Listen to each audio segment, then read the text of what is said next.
चलिए अब हम लोग ये लेक्चर पढ़ते हैं, लेकिन एक बात आप ज़रूर ध्यान रखिएगा कि इस लेक्चर का पिछले लेक्चर से बहुत गहरा रिलेशन है।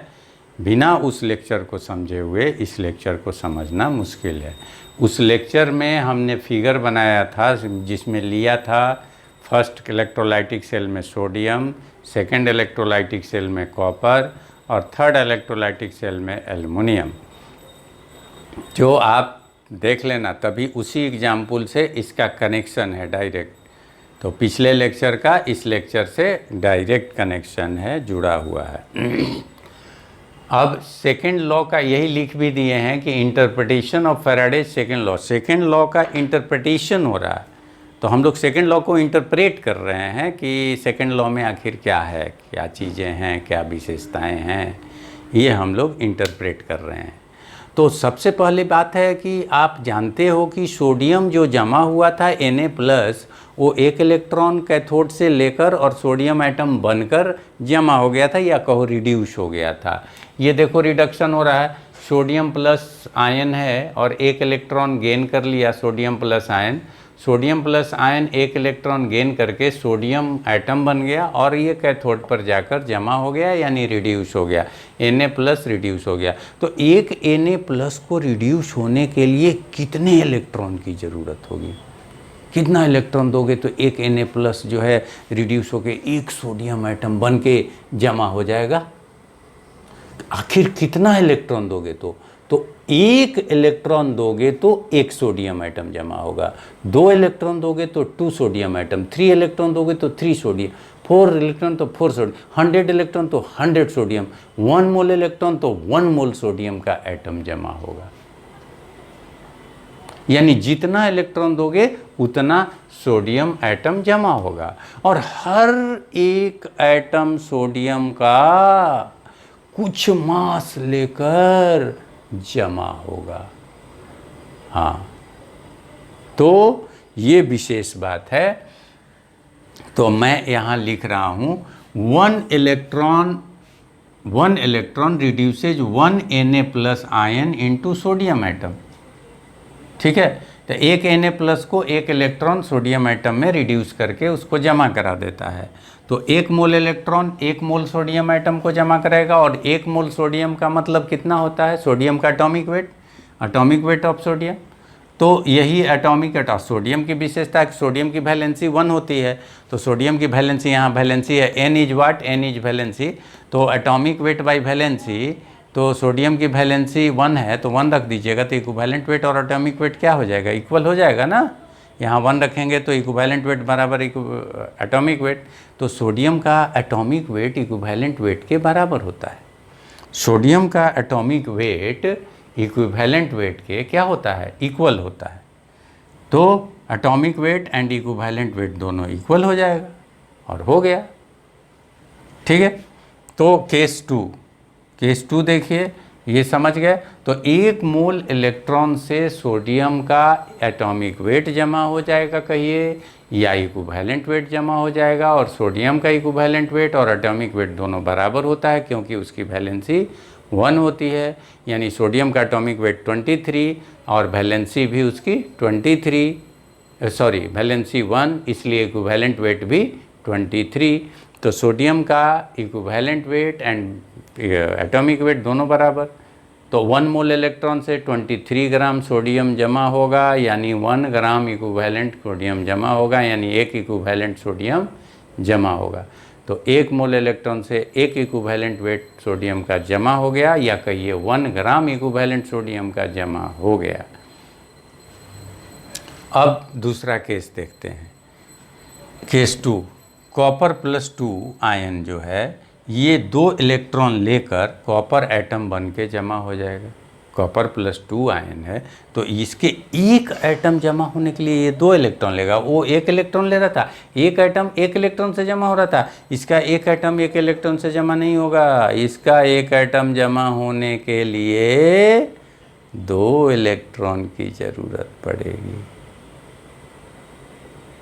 इसका एक एटम जमा होने के लिए 2 इलेक्ट्रॉन की ज़रूरत पड़ेगी।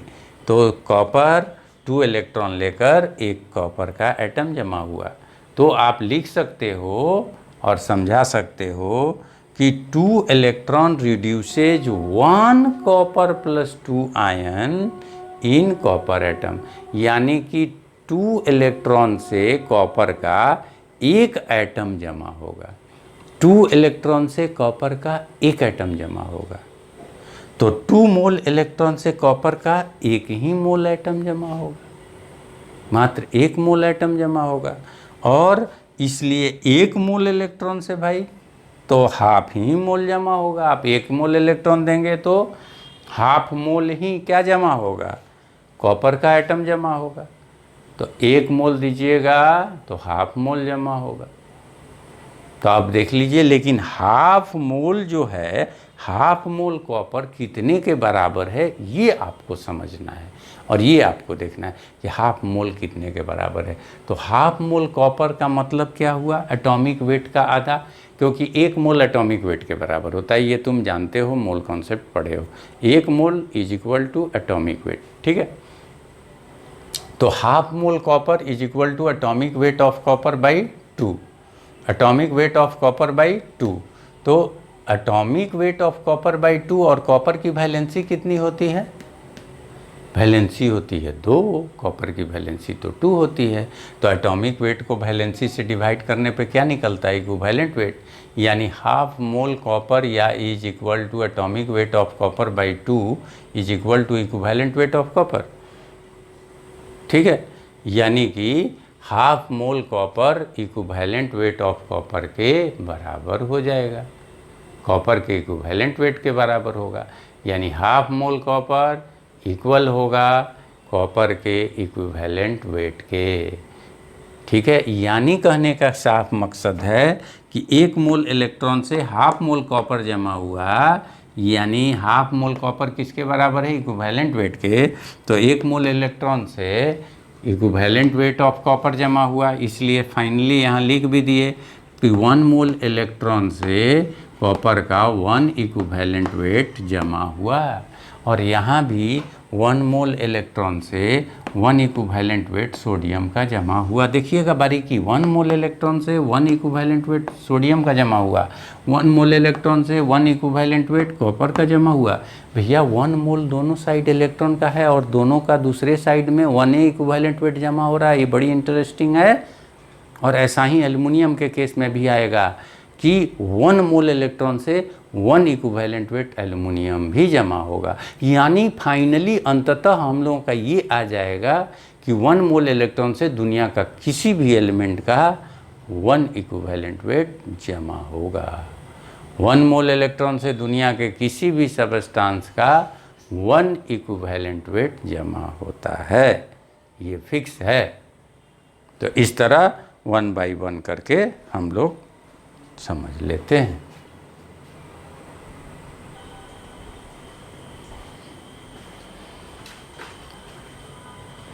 हाँ, तो देखिए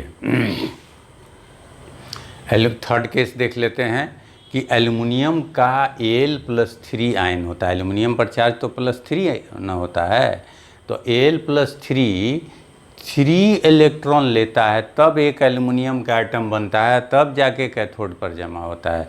एल्युमिनियम 1 इलेक्ट्रॉन लेकर नहीं एक एटम जमा होगा, एक एटम एल्युमिनियम जमा होने के लिए 3 इलेक्ट्रॉन की ज़रूरत पड़ती है। तो aluminium should get 3 electron in order to deposited at cathode। तो एक एल्युमिनियम का एटम 3 इलेक्ट्रॉन लेने के बाद जाकर कैथोड पर जमा होता है। यस, तो 3 electron reduces 1 aluminium +3 ion into aluminium atom, यानी 3 इलेक्ट्रॉन मिलकर एक एल्युमिनियम को जमा कराएंगे। समझ रहे हैं ना, 3 इलेक्ट्रॉन मिलकर एक को, तो 3 मोल मिलकर 1 मोल ना जमा कराएगा। 3 इलेक्ट्रॉन मिलके 1 एल्युमिनियम का एटम, तो 30 इलेक्ट्रॉन मिलके 10 न जमा कराएगा, 300 मिलके 100 न जमा कराएगा, 3 मोल मिलके 1 मोल न जमा कराएगा, 3 दर्जन मिलके 1 दर्जन जमा न कराएगा, 3 सेंचुरी मिलके 1 ही सेंचुरी न जमा कराएगा। तो 3 मोल इलेक्ट्रॉन मिलके 1 मोल एल्युमिनियम का एटम जमा कराएगा। तो 1 मोल इलेक्ट्रॉन फिर क्या करेगा? तो 1 मोल इलेक्ट्रॉन 1/3 मोल एल्युमिनियम जमा कराएगा। अगर आप रिस्ट्रिक्ट करते हैं कि नहीं हम 1 ही मोल इलेक्ट्रॉन देंगे तो ठीक है, दीजिए, आई हैव नो प्रॉब्लम। ठीक है, 3 मोल इलेक्ट्रॉन के जगह आप 1 ही मोल इलेक्ट्रॉन दोगे तो 1 मोल नहीं जमा होगा, 1/3 मोल जमा होगा। तो 1/3 मोल ऑफ एल्युमिनियम जमा होगा। और 1/3 मोल का मतलब, 1 मोल का मतलब एटॉमिक वेट होता है, 1/3 मोल का मतलब एटॉमिक वेट बाई 3। तो atomic weight of aluminium by 3, और 3 वैलेंसी होती है, और वैलेंसी से जब एटॉमिक वेट डिवाइड हो जाता है तो इक्विवेलेंट वेट बन जाता है, ये भी जानते हो। तो इक्विवेलेंट वेट ऑफ एल्युमिनियम जमा हो गया, यानी 1 मोल इलेक्ट्रॉन से एल्युमिनियम का इक्विवेलेंट वेट जमा हो गया। और एटॉमिक वेट 27 होता है, 27/3 यानी 9 ग्राम जमा हो जाएगा। 27/3 9 ग्राम जमा हो जाएगा एल्युमिनियम। 1 मोल इलेक्ट्रॉन दोगे तो 9 ग्राम एल्युमिनियम जमा होगा। 1 मोल इलेक्ट्रॉन दोगे तो 9 ग्राम, 1 मोल इलेक्ट्रॉन तो 9 ग्राम एल्युमिनियम जमा होगा। 1 मोल इलेक्ट्रॉन से डिपॉजिट करेगा 1 इक्विवेलेंट वेट ऑफ एल्युमिनियम, या इसी को कहेंगे, अगर ग्राम में एक्सप्रेस कर देंगे इक्विवेलेंट वेट को तो 1 ग्राम इक्विवेलेंट एल्युमिनियम जमा होगा। यानी 1 मोल इलेक्ट्रॉन आप देख चुके हैं कि सोडियम का भी 1 ग्राम इक्विवेलेंट जमा किया था, कॉपर का भी 1 ग्राम इक्विवेलेंट जमा किया था, और एल्युमिनियम का भी आप देख रहे हैं कि 1 ही ग्राम इक्विवेलेंट जमा कर रहा है। यानी 1 mole electron is very much important. तो 1 mole electron deposited 1 gram equivalent of sodium, 1 gram equivalent of copper, 1 gram equivalent of aluminium. सबका 1 ही ग्राम इक्विवेलेंट है, बराबर है सबका। 1 देख रहे हैं, 1 मोल इलेक्ट्रॉन से बड़ा खास एक रिलेशन आपको मिल गया कि 1 मोल इलेक्ट्रॉन अगर रहेगा तो दुनिया का कोई भी सबस्टांस, कोई भी एलिमेंट 1 ही ग्राम इक्विवेलेंट जमा होगा। यानी उसका इक्विवेलेंट वेट निकाल लीजिए, ग्राम में बोल दीजिए। हाँ, सोडियम का इक्विवेलेंट वेट 23 ग्राम होता है ना, 1 मोल इलेक्ट्रॉन से 23 ग्राम सोडियम जमा हो जाएगा। वहीं पर 1 मोल इलेक्ट्रॉन से एल्युमिनियम का मात्र 9 ग्राम जमा होगा, और वहीं पर कॉपर का 1 मोल इलेक्ट्रॉन से मात्र 31.75 ग्राम जमा होगा, क्योंकि उसका इक्विवेलेंट वेट उतना ही होता है। तो हर एलिमेंट 1 मोल इलेक्ट्रॉन से अपने इक्विवेलेंट वेट के बराबर ही अमाउंट ग्राम में जमा होगा। हर एलिमेंट अपने इक्विवेलेंट वेट के बराबर ही अमाउंट ग्राम में जमा होगा बाय द हेल्प ऑफ कितना मोल इलेक्ट्रॉन? 1 mole electron. तो 1 मोल इलेक्ट्रॉन से यही होगा, यही गेम होगा। ठीक है, तो आप देखते रहो, बने रहो। तो 1 मोल इलेक्ट्रॉन से 1 ग्राम इक्विवेलेंट एनी एलिमेंट का जमा होगा। तो 1 मोल इलेक्ट्रॉन, इसका मतलब बड़ा इंपॉर्टेंट चीज़ हो गया भैया। 1 मोल इलेक्ट्रॉन तो 1 ग्राम इक्विवेलेंट किसी भी चीज़ का जमा करा रहा है, तो ये 1 मोल इलेक्ट्रॉन हमारे लिए एक इम्पॉर्टेंट पार्ट हो गया। इसलिए अब हम 1 मोल इलेक्ट्रॉन पर चार्ज निकालेंगे और न्यूटनी मेथड से निकाल लेंगे कि 1 मोल इलेक्ट्रॉन बराबर कितना होगा? 6.022 × 10⁻23 इलेक्ट्रॉन हो गया। 1 इलेक्ट्रॉन पर चार्ज होता है 1.6 × 10⁻19 कूलम। तो 1 मोल इलेक्ट्रॉन पर निकाल लीजिए, संख्या आप जानते ही हैं 1 मोल कितने के बराबर होता है, तो उतने इलेक्ट्रॉन पर चार्ज निकाल लीजिए, और उसी चार्ज को 1 फैराडे कहते हैं। इसी से फैराडे कांस्टेंट आ गया। तो यानी इसके बाद अब हम चार्ज निकाल लेते हैं, और 1 मोल इलेक्ट्रॉन पर, और 1 मोल इलेक्ट्रॉन पर चार्ज आपका आ जाएगा 1 फैराडे के बराबर। जैसे इस तरह से आप निकालोगे।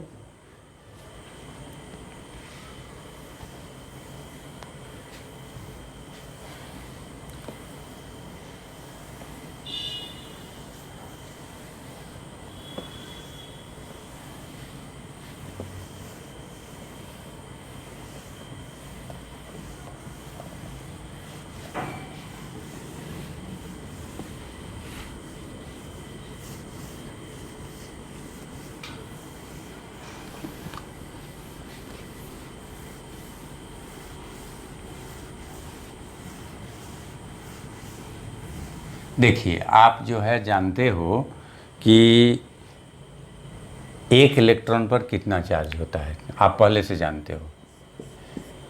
सिंस 1 इलेक्ट्रॉन कैरीज, कितना चार्ज बताओ, 1 इलेक्ट्रॉन कैरीज रखता है, कितना चार्ज बाबू, 1.6 इंटू 10⁻⁻19 कूलम चार्ज रखता है। सी फॉर कूलम, कूलम चार्ज रखता है। तो 1 मोल इलेक्ट्रॉन कितना रखेगा, 1 mole electron,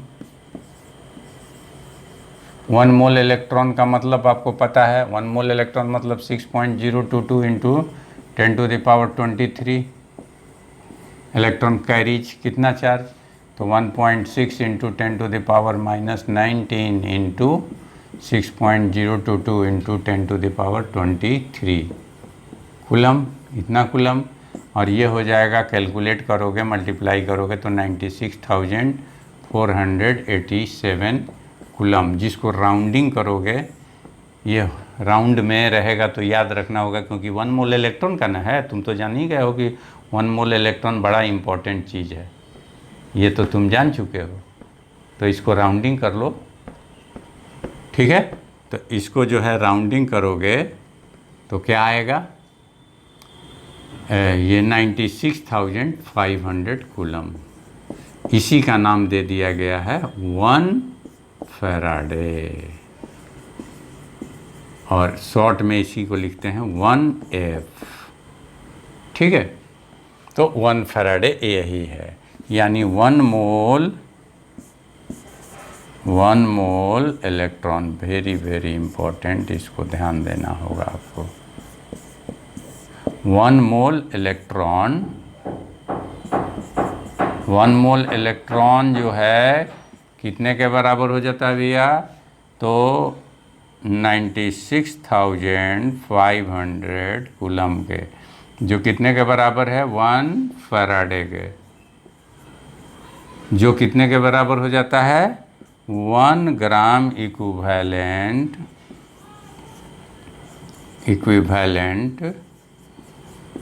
of any matter, anything, ठीक, 1 ग्राम इक्विवेलेंट के बराबर होता है। ये एक इम्पॉर्टेंट है, ये रिलेशन से डायरेक्ट न्यूमेरिकल बनेगा, डायरेक्ट बनेगा। 1 मोल इलेक्ट्रॉन 96,500 कूलम, या इज इक्वल टू 1 फैराडे, और is equal to 1 gram equivalent of anything, किसी भी चीज़ का 1 ग्राम इक्विवेलेंट, या 1 volume equivalent, 1 volume equivalent of a gas. कोई गैस का वॉल्यूम इक्विवेलेंट होता है किसी गैस का एट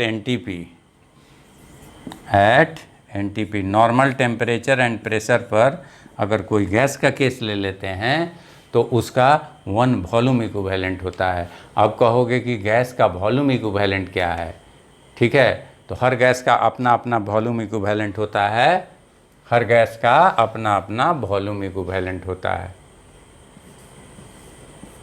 वॉल्यूम इक्विवेलेंट गैसों का generally 22.4 by atomicity into valency से निकल जाता है, एटॉमिसिटी इंटू वैलेंसी से तुम वॉल्यूम इक्विवेलेंट चाहो तो निकाल सकते हो, ठीक है। जैसे वॉल्यूम इक्विवेलेंट ऑफ हाइड्रोजन, तो 22.4 बाई एटॉमिसिटी है इसका 2 और वैलेंसी है 1, तो ये आ जाएगा 11.2 लीटर। एनटीपी पे चल रहा है बात। वॉल्यूम इक्विवेलेंट ऑफ ऑक्सीजन का निकालोगे तो 22.4 बाई ऑक्सीजन की भी एटॉमिसिटी 2 और वैलेंसी भी 2, तो आ जाएगा 5.6 लीटर। वॉल्यूम इक्विवेलेंट Cl2 का निकालोगे तो 22.4 बाई ये एटॉमिसिटी 2 और वैलेंसी 1, तो ये आ जाएगा 11.2 लीटर। तो इस तरह से यानी कहने का मतलब कि अगर 1 मोल इलेक्ट्रॉन दोगे तो क्लोरीन गैस का कितना वॉल्यूम जमा होगा एनटीपी पर, 1 मोल इलेक्ट्रॉन से क्लोरीन गैस का 11.2 लीटर जमा होगा एनटीपी पर।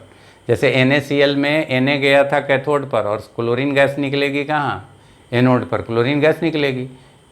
तो अगर मान लीजिए जिस समय 23 ग्राम सोडियम जमा हो रहा है, जिस समय 23 ग्राम, जिस समय 23 ग्राम सोडियम जमा हो रहा है, मान लीजिए इतनी करंट आप पास कराए, आई डोंट नो कितनी करंट पास कराए, बट इतनी करंट पास कराए कि 23 ग्राम सोडियम जमा हो गया,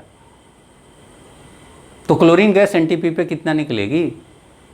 ये न्यूमेरिकल हो गया आपके लिए, मैंने दे दिया आपको, लगे हाथों दे दिया, तो क्लोरीन गैस कितनी निकलेगी? तो बताओगे कि सर 23 ग्राम सोडियम का मतलब होता है कि 23 ग्राम 1 फैराडे से ही जमा होता है। 23 ग्राम ऐसे भी कह सकते हो, 23 ग्राम उसका इक्विवेलेंट वेट होता है सोडियम का, और इक्विवेलेंट वेट यानी 1 मोल इलेक्ट्रॉन यानी 96,500 कूलम यानी 1 फैराडे के बराबर है। और ये 1 फैराडे गैस के केस में 1 वॉल्यूम इक्विवेलेंट होगा, और क्लोरीन का वॉल्यूम इक्विवेलेंट 11.2 होता है, यानी कि क्लोरीन गैस का 11.2 लीटर एनटीपी पर निकलेगा साइमल्टेनियसली। एक साइड में सोडियम 23 ग्राम निकला तो दूसरे साइड में क्लोरीन 11.2 लीटर एनटीपी पे निकल जाएगी। अगर सोडियम कम निकलेगा तो क्लोरीन भी कम निकलेगी, यानी दोनों का रिलेशन मिल गया आपको कि ये पता चाहे तो वो निकल जाएगा। तो रिलेशन जानना इज वेरी मच इम्पॉर्टेंट। आप जान गए कि ये पता तो ओ पता, इसे निकाले तो ओ निकल जाएगा, तो कोई एक निकाल लीजिएगा तो दूसरा निकल जाएगा। इसी से कॉपर निकल जाएगा, सिल्वर निकल जाएगा। अगर सिल्वर का बात करें, आप सोडियम दे दीजिए, सिल्वर हमसे पूछ लीजिए, हम बता देंगे। सोडियम से पता कर लेंगे कि भैया सोडियम कितना है तो उसका कितना फैराडे हुआ, और 1 फैराडे से सिल्वर इतना होता है तो इतना फैराडे से कितना होगा, यूनिटरी मेथड से निकाल लेंगे। तो कोई भी क्वेश्चन आप आसानी से डील कर सकते हो, बना सकते हो, सॉल्व कर सकते हो, निकाल सकते हो। ये कॉन्सेप्चुअल है, ये कॉन्सेप्ट पर है, और इसको याद रखोगे तो हम लोग डायरेक्ट बहुत सारे क्वेश्चन बिना बनाए आंसर लगा सकते हैं। इस कॉन्सेप्ट को ध्यान रखोगे तो कॉन्सेप्ट ये जो है आप ध्यान रखो कि 1 मोल इलेक्ट्रॉन मतलब क्या होता है। ये इक्विवेलेंट होता है, सब एक दूसरे के बराबर है। अगर ये दे दिया तो वो हो जाएगा, वो दे दिया तो वो हो जाएगा, वो दे दिया तो वो हो जाएगा, वो दे दिया तो वो हो जाएगा, यानी सब एक दूसरे के बराबर है। इस कॉन्सेप्ट से हम डायरेक्ट, यानी कि बहुत कोई फार्मूला का यूज ना करके डायरेक्ट क्वेश्चन बना देंगे, डायरेक्ट हिट कर देंगे। और एक दूसरा तरीका है कुछ कमज़ोर बच्चों के लिए, वो है फार्मूला। तो फार्मूला भी इसमें हम लोग डिराइव कर देंगे, तो फार्मूला से बच्चे क्वेश्चन बनाएंगे। लेकिन याद रखिएगा वो वॉल्यूम इक्विवेलेंट उसका भी फार्मूला में यूज करेंगे, ठीक है। तो फार्मूला डिराइव कर लिया जाएगा, और क्या होगा।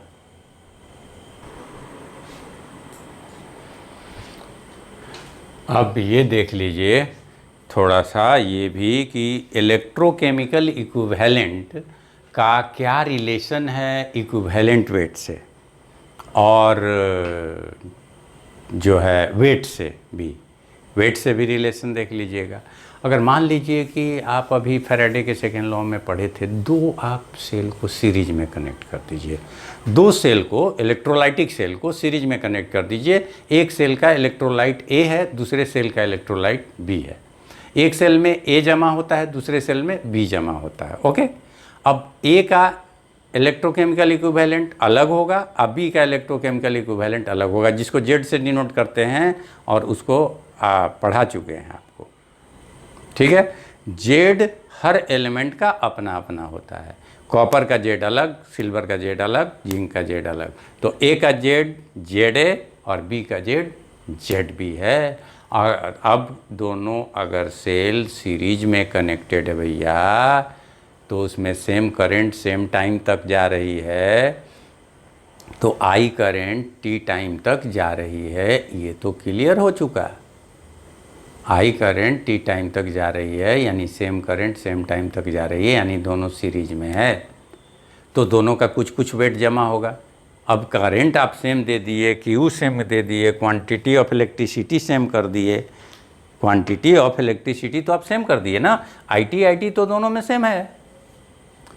तो इसका मतलब क्या दोनों का वेट भी सेम जमा होगा? No no no not at all, because electrochemical equivalent दोनों का सेम नहीं है, बिकॉज इलेक्ट्रोकेमिकल इक्विवेलेंट दोनों का सेम नहीं है, जेड का वैल्यू दोनों का सेम नहीं है, इसलिए वेट सेम नहीं होगा। अगर जेड भी सेम हो जाता तो दोनों का वेट सेम हो जाता। हाँ, अगर जेड दोनों का सेम हो जाता तो दोनों का वेट सेम हो जाता, लेकिन जेड दोनों का सेम नहीं है, दोनों एलिमेंट का जेड अलग है, इसका जेड है उसका जेड भी है। आई टी तो इक्वल हो गया, आई टी इक्वल हो चुका है, और आई टी इक्वल हो चुका है तो लेकिन जेड भी इक्वल नहीं है, इसलिए दोनों का वेट डिफरेंट जमा होगा, इसका वेट डब्ल्यू जमा होगा, इसका वेट डब्ल्यू जमा होगा। तो अब क्या करते हैं कि दो इक्वेशन बन गया, दोनों अपना अपना हिसाब से जमा हो गया, first equation second equation, first को सेकंड से डिवाइड किए तो WA/WB = ZA IT/ZB IT cancel, IT क्या हो गया, कैंसिल हो गया। ठीक है, अब जो है क्या करिएगा, तो WA/WB इक्वल हो गया ZA/ZB के, WA और WB ZA और ZB के इक्वल हो गया, ये रेशियो इस रेशियो के इक्वल हो गया। ठीक है, और पहले से आप चूँकि जानते हैं, आप पहले से आपको पढ़ाए हुए हैं सेकेंड लॉ के हिसाब से कि नंबर ऑफ ग्राम इक्विवेलेंट जो जमा होता है उसका इक्वल होता है। आप जानते हैं कि number of gram equivalent of A equal होगा number of gram equivalent of B के, क्योंकि same quantity of current pass हो रही है। तो number of gram equivalent of A equal होगा number of gram equivalent of B, number of gram equivalent of B equal होगा। तो number of gram equivalent का फॉर्मूला क्या है, weight by weight of A by weight of B is equal to wait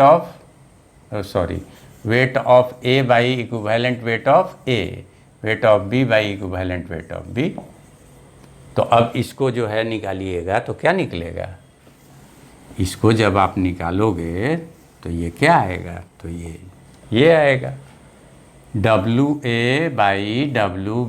इसको इधर ले आइए, इसको इधर ले जाइए, इसको इधर ले आइए, तो WB is equal to EA/EB, तो ये तो होता है, तो इसी को हम पुट कर देंगे, तो WA/WB is equal to EA/EB, अब ये भी पुट कर देंगे, तो WA/WB is equal to ZA/ZB तो था ही, EA/EB के भी बराबर हो गया।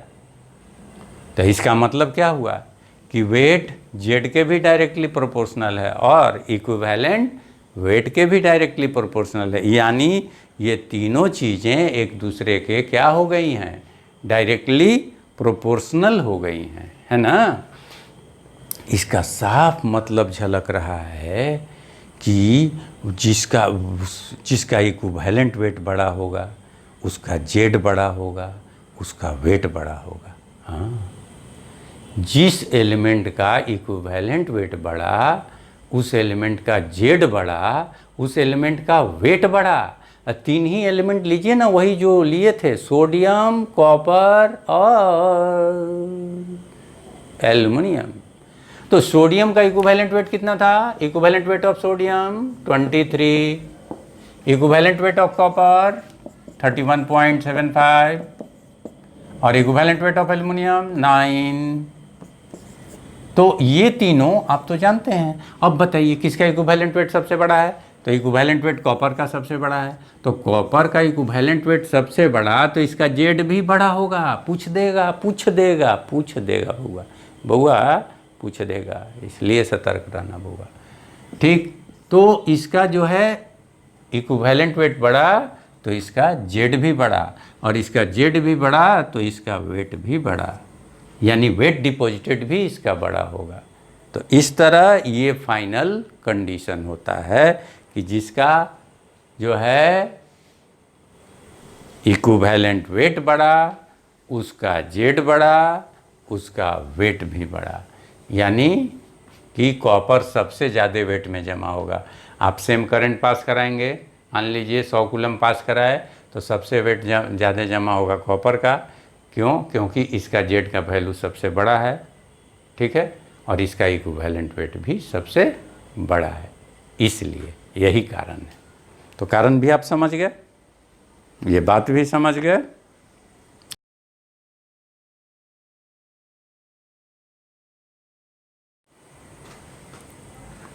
अब हम लोग देख लेते हैं combination of Faraday's first law and second law. First law और सेकेंड लॉ को कंबाइन करके एक फार्मूला बना लेते हैं। फार्मूला बन जाएगा तो उसी फार्मूला पर सारा क्वेश्चन बनेगा। एक तो फार्मूला फ्रेमिंग करने जा रहे हैं हम लोग, फार्मूला बनाने जा रहे हैं। तो सबसे पहले मान लीजिए कि किसी इलेक्ट्रोलाइट से 1 फैराडे इलेक्ट्रिसिटी जा रही है। 1 फैराडे का मतलब आप जानते हो, 1 फैराडे मतलब 96,500 कूलम्ब इलेक्ट्रिसिटी जा रही है। तो किसी इलेक्ट्रोलाइट से 1 फैराडे इलेक्ट्रिसिटी जा रही है, मतलब वो 96,500 कूलम्ब इलेक्ट्रिसिटी जा रही है। ठीक, अब 96,500 कूलम्ब इलेक्ट्रिसिटी यानी 1 फैराडे के चलते कुछ वेट जमा हुआ होगा, कुछ तो जमा हुआ होगा। जो कुछ वेट जमा हुआ होगा, मान लो कि वो W जमा हुआ है, W ग्राम, एज्यूम कर लो। तो W ग्राम जमा हुआ है, तो फैराडेज के फर्स्ट लॉ से क्या हो जाएगा? आप तो जानते हो फैराडेज का first law, W equal to Z into Q. तो W equal to Z into Q, Q equal to 1 faraday है। क्यू के जगह कितना है? 1 फैराडे इलेक्ट्रिसिटी पास करा रहे हैं, यानी 96,500। आप कूलम्ब इलेक्ट्रिसिटी पास करा रहे हो, तो आप बताओ कि वेट डिपॉजिटेड फर्स्ट लॉ से हो जाएगा W equal to Z into 1 faraday.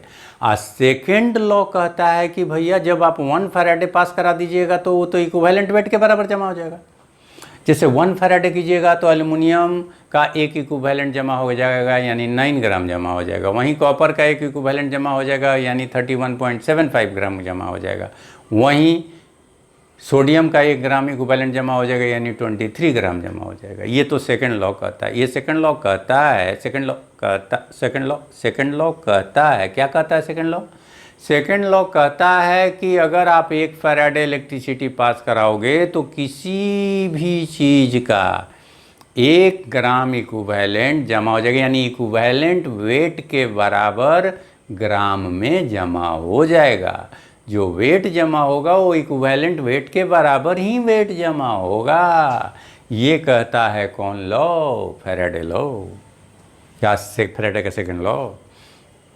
तो W is equal to E, according to Faraday का सेकंड लॉ से वेट इक्विवेलेंट वेट के बराबर, और फैराडे के फर्स्ट लॉ से weight equal to Z into 1 faraday. तो वेट दोनों जमा तो इक्वल ही होगा ना, तो W तो दोनों इक्वल होगा। तो लेफ्ट साइड इक्वल है तो राइट साइड को भी इक्वल कर दीजिए, तो E is equal to Z into 1 faraday हो जाएगा। तो इक्वेट कर दिया दोनों को, तो E is equal to Z into 1 faraday, और Z इंटू 1 फैराडे हो गया तो Z कितना हो जाएगा? E by 1 faraday, E by 1 faraday हो जाएगा। ठीक, और 1 फैराडे का वैल्यू आपको पता है कितना? 96,500। तो Z is equal to E by 96,500, और 96,500 को तो आप जानते हो क्या है? वो कांस्टेंट है।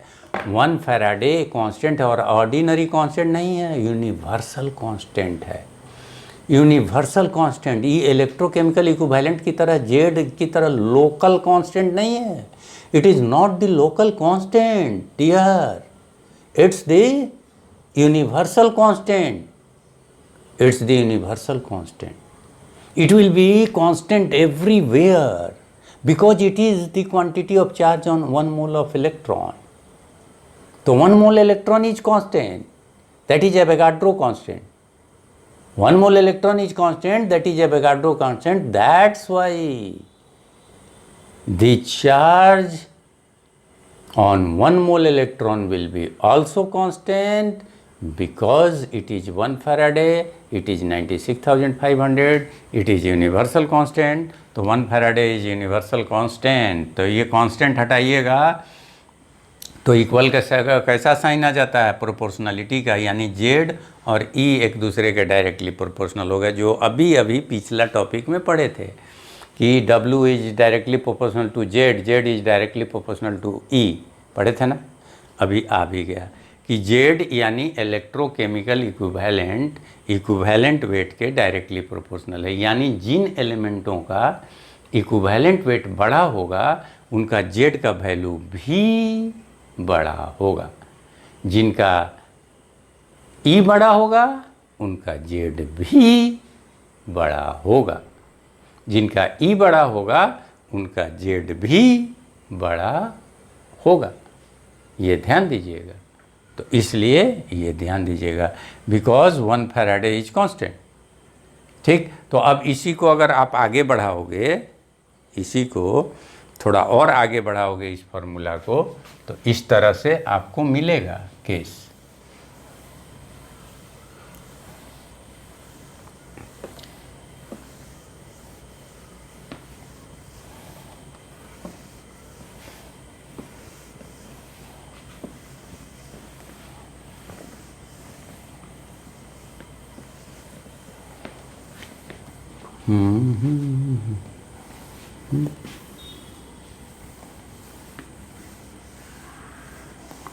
देखिए, अब ये सी को हम लोग आगे बढ़ाते हैं। फ्रॉम फैराडेज फर्स्ट लॉ का फार्मूला क्या होता है, उस फार्मूला में ले जाके इसको पुट कर दीजिएगा। अभी अभी आप जो निकाले हैं जेड इजिकल टू कितना निकाले हैं भाई, ई बाई 96,500 या ई बाई 1 फैराडे। तो आप ले जाके इसको पुट कीजिए। ठीक है, putting Z is equal to putting Z is equal to कितना बोलिए, अभी अभी आप निकाले हो। Putting Z is equal to E by 96,500 in Faraday's first law, in Faraday's first law formula. चलिए, फर्स्ट लॉ का formula W equal to Z into Q होता है ना।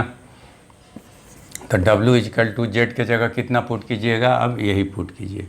तो E इंटू क्यू बाई 96,500, ये एक फार्मूला मिल गया आपको। ध्यान रखिएगा, ये फार्मूला है, इसका यूज होगा और क्वेश्चन बनेंगे। चलिए, W Q is equal to I T होता है, आपको पता है। तो Q के जगह आई टी भी पुट कर सकते हैं। तो W is equal to E I T by 96,500, ये भी फार्मूला आप यूज कर सकते हैं। ये दूसरा फार्मूला हुआ। आई दिया हो, टाइम दिया हो, या टाइम पूछ रहा हो तो यही फार्मूला लगाइएगा, आई दिया हो तो। अब गैस का केस रहेगा, तो गैस का केस रहेगा तो आपको इक्विवेलेंट वॉल्यूम रखना होगा। तो उसका वॉल्यूम निकलेगा, वॉल्यूम एट एनटीपी निकलेगा। एनटीपी पर उस गैस का volume of gas at NTP क्या निकलेगा भैया, तो equivalent volume of that gas into IT by 96,500। अगर गैस का केस रहा तब ये फार्मूला गैस के केस में लगा दीजिएगा डायरेक्ट। ये फार्मूला आप गैस के केस में डायरेक्ट लगा देना। ये एलिमेंट का वेट वगैरह वो होगा तो वेट के टर्म में लगा देना। ये चार्ज रहेगा क्यू तो उस समय लगा देना। ये गैस का केस रहेगा तब लगा देना। ठीक है, ये गैस का केस रहेगा तब लगा देना। तो वैसा बन जाएगा, आपका कैलकुलेशन निकल जाएगा। और जो है इसी फार्मूला को अगर आप आगे और मैनिपुलेट कीजिएगा तो ऐसा कंडीशन भी आ जाएगा। सिंस चूँकि आप जानते हैं, since E is equal to atomic weight by valency होता है, आप जानते हैं वैलेंसी, यानी E is equal to A by N होता है। तो अगर हम इसको पुट कर दें, putting it in second equation में अगर पुट कर दिया जाए सेकेंड में, तो क्या हो जाएगा, तो सेकेंड है W is equal to E I T by 96,500। ठीक, तो W इजकल टू ई के जगह क्या रखिएगा, atomic weight I T by N हो गया वैलेंसी इंटू 96,500। तो ये डायरेक्ट एटॉमिक वेट के टर्म में भी आपको वेट मिलने लगेगा। एटॉमिक वेट रहे, वैलेंसी रख दीजिए, आई रखिए, टी रखिए तो W निकलेगा।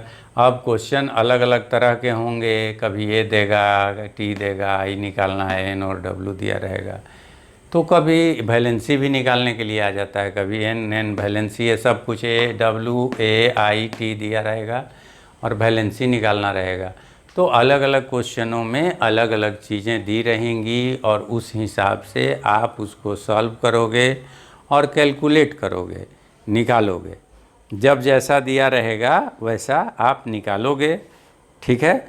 और एक बात याद रखना, इक्विवेलेंट वॉल्यूम हम बता चुके हैं तुमको, इक्विवेलेंट वॉल्यूम तुमको निकालने आता है, तो जो गैस रहेगी उसके केस में वो इक्विवेलेंट वॉल्यूम रख लेना। अगर ऑक्सीजन गैस की बात होगी तो 5.6 लीटर में रखना और 5600 मिलीलीटर में रखना, अगर मिलीलीटर में रखना हो तो।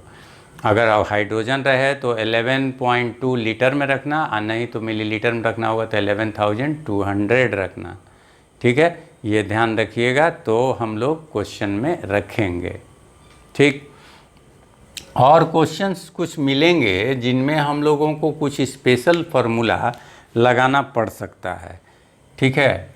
अदर इलेक्ट्रिकल फार्मूला जो हैं आप लिख लिए होंगे, नोट डाउन कर लीजिएगा इसको पॉज करके, ठीक है।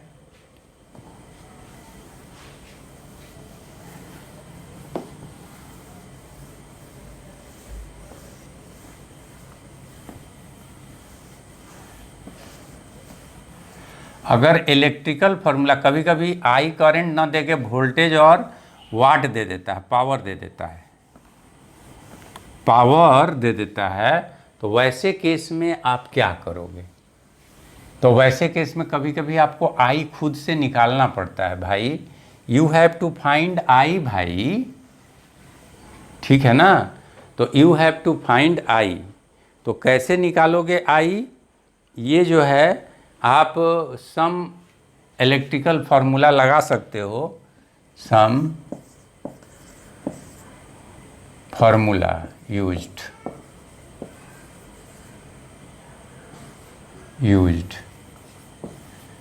V इजकल टू एक IR फार्मूला है, इसका भी यूज किया जा सकता है जो कि आप इलेक्ट्रिसिटी में पढ़े हो, और पावर इजकल टू आई भी,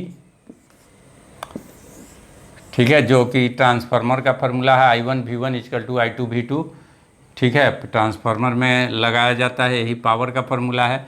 तो I इजकल टू निकालना होगा तो P/V, मान लीजिए कि एक बल्ब कह देगा कि an incandescent bulb is connected in series with an electrolytic cell having copper sulfate solution. If the power of that bulb is 100 watt and voltage is 250, then what will be the amount of copper deposited on the cathode? लीजिए, तो ये तो bulb का power बता रहा है इन 30 second या 20 second.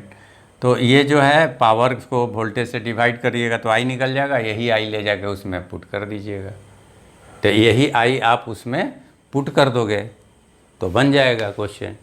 तो इस तरह से इस टाइप के इस कॉन्सेप्ट पर जो है आप प्रॉब्लम्स बनाओगे, ठीक है, न्यूमेरिकल सॉल्व करोगे और न्यूमेरिकल सॉल्व होगा। इस तरह से तुम्हारा सारा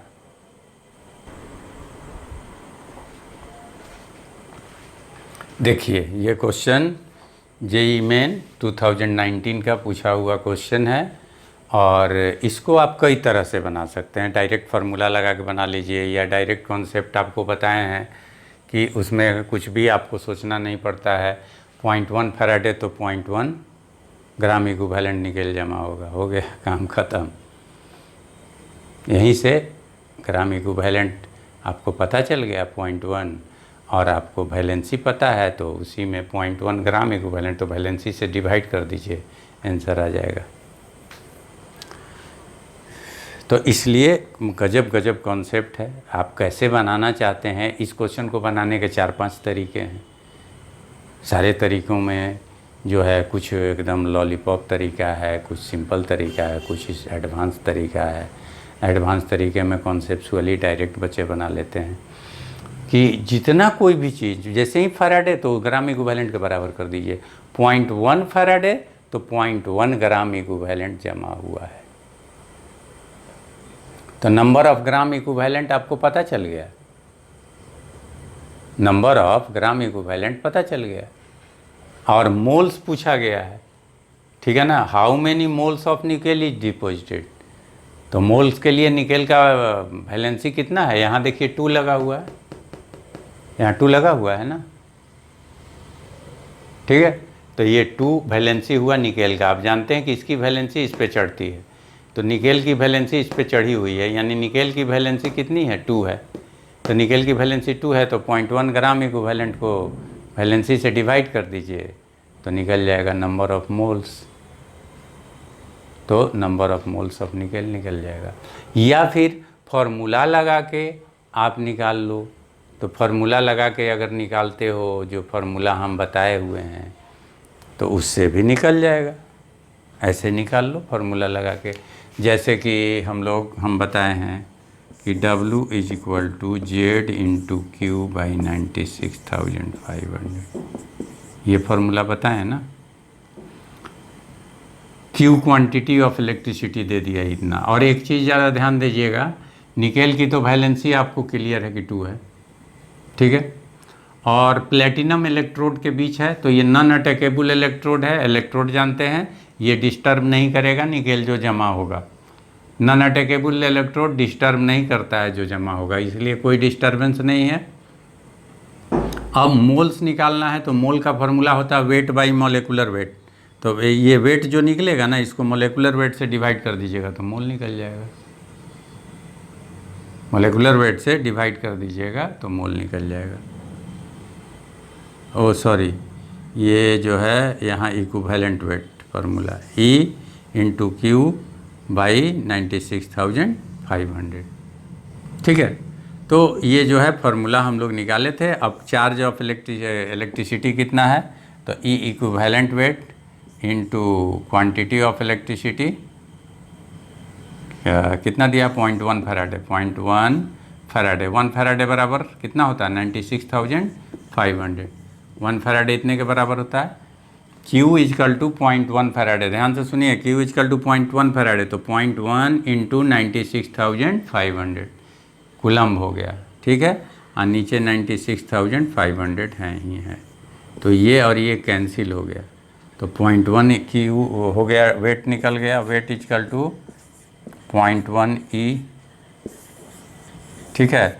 अब आपको क्या चाहिए, अब आपको मोल चाहिए, तो number of moles is equal to क्या होता है, weight by atomic weight. Weight कितना आ गया है, 0.1 E, और एटॉमिक वेट जो भी होता है, एटॉमिक वेट मान लीजिए A है। अब इसका जो है इक्विवेलेंट वेट क्या होता है, इक्विवेलेंट वेट भी का भी फार्मूला है A by atomic weight by valency, atomic weight by valency, valency N है, ठीक। तो 0.1 बाई इक्विवेलेंट वेट का formula atomic weight by valency, नीचे वैलेंसी, इधर एटॉमिक वेट है ही, ठीक है। इक्विवेलेंट वेट का फार्मूला है atomic weight by valency, atomic weight by valency हमने रख दिया, atomic weight by valency, atomic weight cut गया, निकेल का एटॉमिक वेट नहीं हो याद है तो काम चल जाता, ठीक है ना। और अब वैलेंसी तो आप उस पर चढ़ा हुआ है तो 2 है ही है, तो 0.1 बाई वैलेंसी कितना है बोलिए, अब तो पता है 2, तो 0.1 बाई 2 कितना आ जाएगा, 0.05। 0.05 चॉइस है में है, देख लीजिए, अगर है तो उसे टिक लगाइए, जी हाँ है D, ठीक है। तो इस तरह से आप आसानी से बना लेते हैं क्वेश्चंस, बहुत मज़े में बनाते हैं, और कॉम्पिटिटिव क्वेश्चन भी चुटकी बजा के बना लेते हैं। तो चुटकी बजाइए और बनाते जाइए और नोट डाउन कर लीजिए।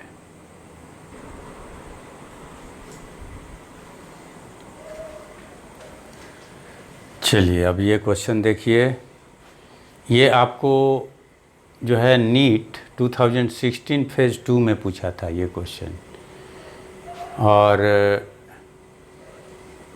इसमें जो है during the electrolysis of molten NaCl the time required to produce इतना मोल ऑफ क्लोरीन गैस, ठीक है, using current of 3 ampere, 3 ampere की करंट को यूज करके, ठीक है, और कितनी देर तक करंट पास कराएंगे कि मुझे 0.1 मोल्स क्लोरीन गैस प्राप्त हो जाएगी।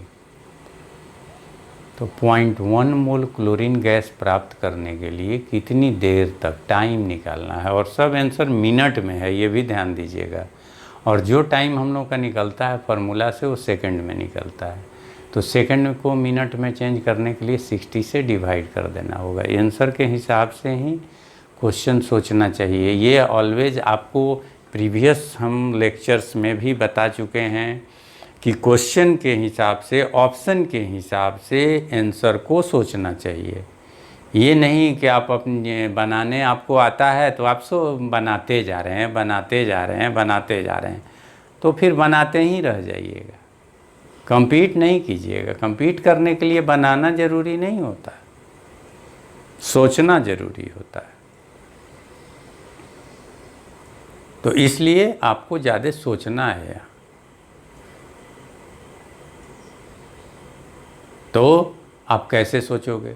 तो कई तरीका है। अब बनाते जा रहे हैं वाला तरीका लगाइएगा तो आपको बहुत टाइम लग जाएगा, 2-3 मिनट लग जाएगा, और इस क्वेश्चन में आपको 30 सेकंड लगना चाहिए, ज़्यादा देर टाइम नहीं लगना चाहिए। 30 सेकंड से अधिक समय लगता है तो बेकार है, और कम समय लगे तो अच्छा है, और क्वेश्चन अच्छा खासा है। तो NaCl है, एक तरफ क्लोरीन डिस्चार्ज हो रहा है, तो बनाते जा रहे हैं वाला मेथड में तो टाइम ज़्यादा लगेगा, लेकिन बनाते जा रहे हैं वाला मेथड में मत जाइए, आप शॉर्टकट में कोशिश कीजिए। तो देखिए कई तरीका है। एक बनाते जा रहे हैं वाला मेथड से हम सिंपली बनाते चल जाएंगे तो भी बन जाएगा, और एक शॉर्टकट में देखा जाए आंसर चॉइस के हिसाब से सोचने का तरीका डेवलप कराया जाए। तो सबसे पहले तो आपको एक ट्रिक वाला बताएं, एक तो फार्मूला वाला बताएं, तो फार्मूला से तो आप बनाइएगा ही बनाइएगा, कोई दिक्कत नहीं है, फार्मूला से तो हम लोग बना ही लेते हैं। और एक आपको डायरेक्ट ट्रिक वाला बताएं कि नंबर ऑफ फैराडे और नंबर ऑफ ग्राम इक्विवेलेंट बराबर होते हैं, ये तो पता है ना। तो नंबर ऑफ ग्राम इक्विवेलेंट निकाल लीजिए आप, फैराडे के बराबर करके टाइम निकाल दीजिए खटाक से। नंबर ऑफ फैराडे और नंबर ऑफ ग्राम इक्विवेलेंट बराबर होते हैं, याद है ना, बताए हैं, हाँ आपको याद है। तो नंबर ऑफ फैराडे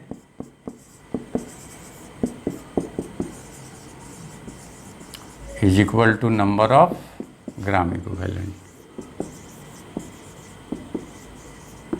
ठीक है। नंबर ऑफ फैराडे क्या होता है, Q बाई 96,500 इक्वल हो जाएगा नंबर ऑफ ग्राम इक्विवेलेंट कितना, 0.10 मोल दिया है, तो मोल को कितना से, मोलेकुलर वेट से मल्टीप्लाई कीजिए, वेट बाई मोलेकुलर वेट होता है। नंबर ऑफ ग्राम इक्विवेलेंट का formula weight by equivalent wait, sorry weight by equivalent wait, तो वेट कितना हो जाएगा 0.10 मोल है, और into molecular wait, chlorine Cl2 के रूप में डिस्चार्ज करती है एनोड पर, तो Cl2 का मोलेकुलर वेट, 2 क्लोरीन है Cl, तो इसका मोलेकुलर वेट हो गया 71, अब बाई इक्विवेलेंट वेट क्लोरीन का 35.5, क्लोरीन का equivalent weight 35.5, atomic weight by valency, याद है ना, एटॉमिक वेट 35.5 और वैलेंसी 1, एटॉमिक वेट क्लोरीन का 35.5, वैलेंसी 1, तो आपको 35.5 आ गया। इसको ये 2 से कटा दीजिए और ये हो गया 0.2, ठीक। Q इजकल टू क्या होता है, IT बाई 96,500, T निकल गया ना, 0.2 टाइम निकल गया, time is equal to 0.2 into 96,500 by I इधर आके डिवाइड होगा भाई, I कितना है 3 एम्पियर, 3, ये किस में आंसर आएगा, सेकंड में, और आपको आंसर किस में चाहिए, मिनट में। तो मिनट के लिए क्या करना होगा, 60 से और डिवाइड करना होगा, हटाइए इसको, मिनट हो गया। अब आंसर मिलाइए सीधे, 1 0 कैंसिल कीजिए, और आंसर को नियर अबाउट कीजिए, ठीक है ना। आंसर 18 से अगर इसको आप इसको 1 0 इसमें पॉइंट में भी ख़त्म कर देते हैं, ठीक है ना, तो ये 2 से गुना हो जाएगा 965। 965 में 2 से गुना कीजिएगा तो 9 का डबल कितना होता है 18। 18 और 65 1900 कितना हो जाएगा, ये हो जाएगा आपको 1930/18। अब अंदाज कर लीजिए, आंसर मारिए। अब टाइम मत वेस्ट कीजिए, टाइम वेस्ट कीजिएगा तो ये इसका मतलब आपकी मूर्खता है। 1800 से 18 को भागा कीजिएगा तो कितना आएगा, 100 आएगा ना। 1800/18, 1800/18 कितना आएगा, 100। कि नहीं आएगा। तो ये 1800 से थोड़ा सा ऊपर है, यानी 100 से थोड़ा सा ऊपर आंसर आएगा। देखिए ये आंसर नहीं होगा। 100 से ज़्यादा 200 ये भी नहीं होगा, ये भी नहीं होगा। तो कौन आंसर सही होगा, ये आंसर सही होगा। हो गया। तो जल्दी बनाना भी तो ज़्यादा इम्पोर्टेंट है ना, ठीक है। ये 1930 है और ये 18 है, ये चीज़ ध्यान देना है। 6 3 जा 18, ठीक है। और ये भी 1800 से थोड़ा सा ऊपर है, तो आप कैलकुलेट कीजिए। नियर अबाउट आंसर होता है, एक्यूरेट तो कैलकुलेट करना नहीं है हम लोगों को, क्योंकि आंसर में बहुत बड़ा बड़ा गैप है। देख रहे हैं ना आंसर के गैप, हम पहले के लेक्चर में भी बताएं कि आंसर का गैप देखकर कैलकुलेशन किया जाता है। गैप बहुत कम हो तो कैलकुलेशन कीजिए, गैप बड़ा हो कैलकुलेशन नहीं कीजिए, अप्रॉक्सीमेशन कीजिए। अप्रॉक्सीमेशन करके आंसर लगाइए, ठीक है। तो इस तरह से जो है आप कम समय में कहानी बना दिए, मार ले गए बाजी। नहीं तो फिर इस तरह से बनाइए। एक तो बनाने का मेथड होता ही है W=EIT/96,500, ठीक है। तो इसमें जो है आप टाइम निकालिए। तो आप पहले तो वेट कंफर्म कीजिएगा। तो वेट तो वहीं निकाले थे कि वेट कितना हो गया 0.10 × 71 और इक्विवेलेंट वेट 35.5। वही चीज़ आएगा। I current 3 ampere time T/96,500 इस फार्मूला से भी, ठीक है। तो टाइम = 0.10 × 71 × 96,500 डिवाइडेड बाई 35.5 × 3। ये कैंसिल हो गया तो ये 2 हो गया, ठीक है। 96,500, ठीक। और इसका कैलकुलेशन ये 0.2 हो गया। 0.2 × 96,500/3, ये सेकंड में आ गया। अब इसको मिनट में चेंज कीजिए तो 0.2 × 96,500 डिवाइडेड बाई 3 × 60 मिनट आ गया ना, वही चीज़। अब इसको कटाइए और आंसर लिख दीजिए मिनट में वही। तो ये आंसर सही हो गया। तो बनाने के कई तरीके हैं। अब आप उस तरीके पे भी जा सकते हैं, अगर कैलकुलेशन फास्ट करते हैं तो वैसे भी जा सकते हैं, और आपको कॉन्सेप्चुअली जाना है तो इस तरह से भी जा सकते हैं। तो कॉन्सेप्ट को फॉलो कर रहे हैं आप या मेथड को फॉलो कर रहे हैं, इस पे डिपेंड करता है कि आप क्वेश्चन को कैसे बनाओगे, कैसे सॉल्व करोगे। लेकिन जो हम ट्रिक बता रहे हैं, इस ट्रिक को सदा ध्यान रखो कि ट्रिक क्या है, क्या किस हिसाब से कैलकुलेशन करते हैं, किस हिसाब से क्वेश्चन को जल्दी से जल्दी डील करते हैं। क्वेश्चन क्विकली डील करना नेसेसरी है, कितना जल्दी आप क्वेश्चन को डील करते हैं ये आप सबसे इम्पोर्टेंट है। और वो ट्रिक सिर्फ आपके कॉमसर ही बताते हैं कि what is the trick to deal the question in lesser time. Okay, तो हम लोग अब नेक्स्ट क्लास में मिलते हैं। Okay, see you again, bye.